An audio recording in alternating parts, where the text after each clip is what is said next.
the A shape from yesterday.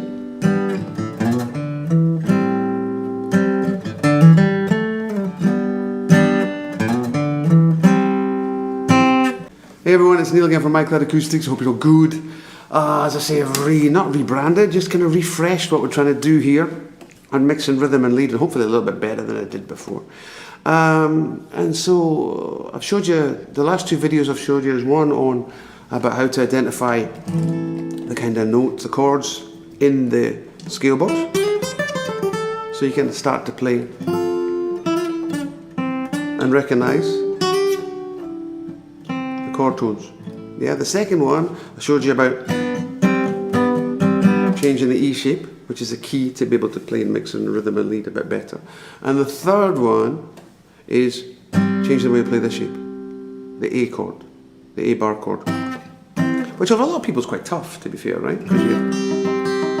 Can you get the bottom two note? A good tip, a good cheat if you want. Do this sus.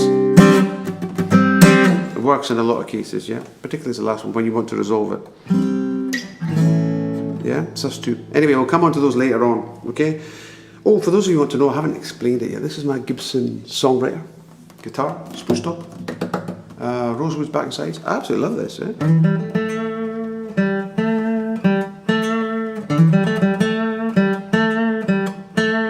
Absolutely love it. Anyway, so what we're going to do today is changing this shape, yeah, and then you mix it with that shape, and you got new things to play. And then after that, I'm going to show you how to play over the chords. That's the next one. So here we go. What you do is you just take this finger off and then put it there. Yeah, so you just want to play those three notes there. And a good one sometimes to put this one here, because it makes it a nice kind of, it's actually this tone, which is what we all know is the A. So you help playing a bass note over there, if you want to do that. That's a nice tone, because you can slide into it. Yeah? Yeah. And then these notes, because remember what we told you in the first one, what we're playing, how to identify the chord in the shape. If you go into that box, you will see in that first box, there is the A shape hidden in there, the C chord, the A shape hidden in there. That means you can hold that, when you want to target notes. There's the third, there's the notes, the root, sorry. There's the fifth. There's the root. There's the third, sorry. There you go, I'm hitting the third there. Yeah. That's the root. Fifth. Altogether the chord. Now, a couple of tricks you can do. So you now know that all these notes are in that box, are available to you. Yeah? So this is why this works, where you see some guys do this.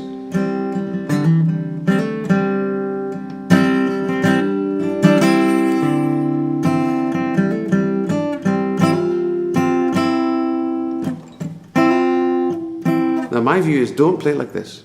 Play with the thumb a bit over, help mute this, because you don't really need that E string there. So you just go.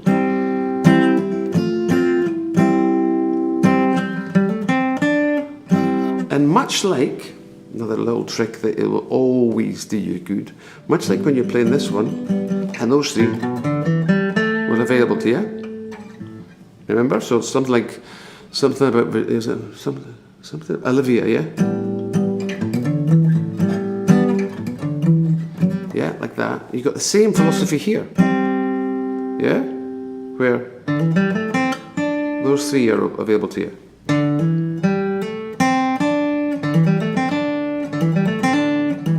So,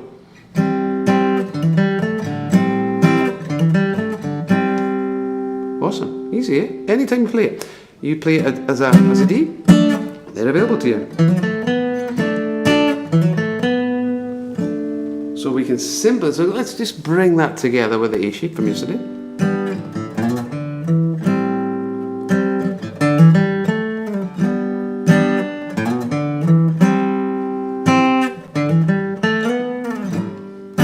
Oh, what did you do there, Neil? I slipped at that one there, so to speak. because I know fine, that's still a note in the chord diagrams that I can play from the scale. When I play a C, starting to play over chords there, yeah, I can play that one, yeah, because it's in the chord shape, it's a note that's available to me. Now, if you're wondering how do I sound more melodical, well, basically, if you stick to the chord notes, chord tones, and what they mean by chord tones is chord notes, those three, they'll sound the most in tune, if you like, with that chord. But they all get a bit boring when you only play three.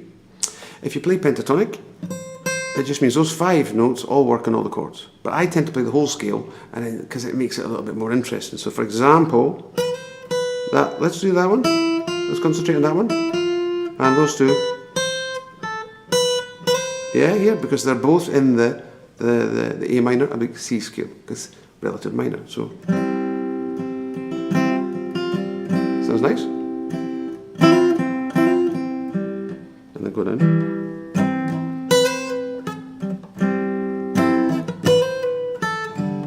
Sounds okay, yeah? So I'm just playing different notes from there, seeing what works. Let's go. Works too. They all sound nice, really, in the chord shape. So we'll go to, let's bring them together, the E shape and the C shape again. So.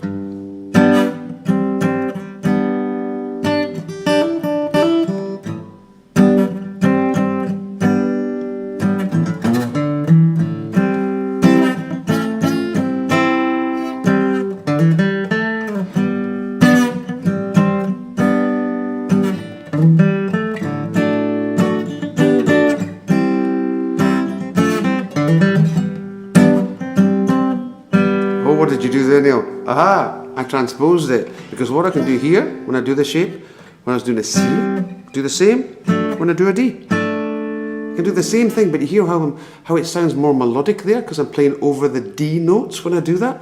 More in another lesson. But anyway, so let's just go through that a little bit again, so you get a taster for it.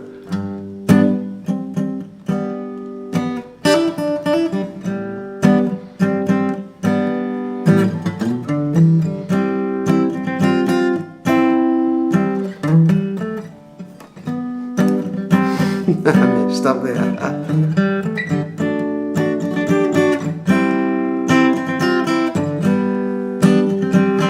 Take what back, 'cause it's a bit better quality. Anyway, that's how it works. I'll show you more about playing over the chords later. But essentially, when you see what we're doing there, the trick so far is when you start, when you see your scale box, you understand how you see the chords within them, because chords are part of scales. So if you can see the chords, and this was a light bulb moment for me, when I began to see the chords in the scale box, I went, I got it. I know how to hit the right notes now, and where I'm playing my chord as well. So, why does that work? Because that's an extension. This box here is an extension to this one. So if you really just want to break out of that one box and don't get too worried about others, I've got 2 tips. One is first box and the 4th box. Do that in a later exercise. But this one, just concentrate on that extension, because it's the same shape. And this one. So this works all the time when you play this one. This shape or this shape, yeah? Because you just move it up and down. So that'll be there, that'll be there. So let's concentrate on the A minor. So, can we do that? Bring that in. Yeah, and I'll play the higher. So,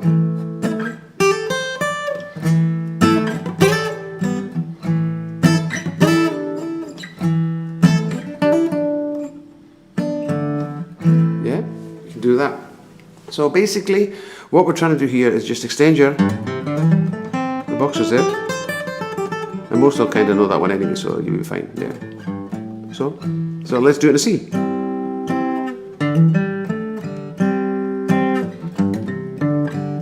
See, works. Because C and A minor are the same, yeah. And if you start doing, I did this one a couple times, just on that 2nd string. But if you miss the G string and on the D string,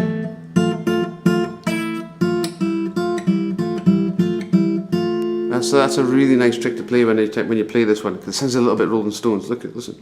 So let's go for it. Start with G.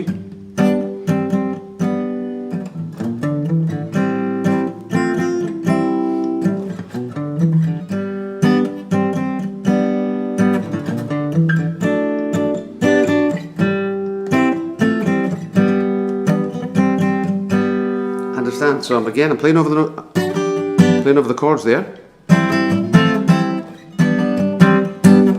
But now you understand how it's done, because when I play this chord, I'm always in, as I said in the other lesson, the second box of the minor pentatonic, so this one. Or you can do the full scale if you wish. Yeah? And when I play this shape, I'm always in the first box of the minor pentatonics. Or I like to play the minor scale. Yeah? That's what I like to play. That one over it. Because you get more note variation, it's that simple. So next lesson, I'll teach you a little bit more about how to play over the chords, as you've seen a little bit, so you get a little bit how to do.